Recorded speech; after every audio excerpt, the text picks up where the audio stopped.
Wow. Mình đứng cao đó luôn á. Ôi cao ghê. Trời ơi là trời. So beautiful. Đúng không? Tàu đánh đúng không? Còn đây đợt này nó đợt này nó thẳng luôn cho bán ngang nữa. Wow.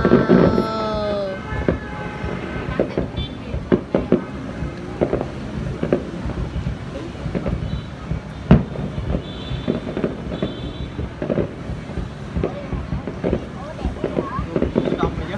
Chia vô hàng ngang luôn. Còn móng tôm mình ít luôn coi ra rõ. Mở đao quay phim mình đâu. Trời ơi quay phim mình đâu, trời ơi mở tay quá. Rõ nhưng quay rõ nhưng mà.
Sao gì kỳ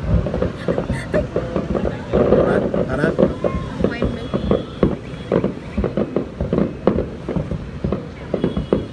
Bị hợp lại nó bắn. Bị hợp lại nó bắn. Ủa nó bắn hai tàu luôn rồi. Tàu như vậy vô kìa. Bị bắn một lần nhiều luôn. nha.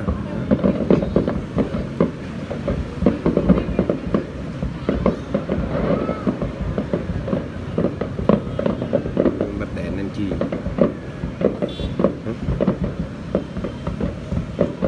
chưa có đèn chi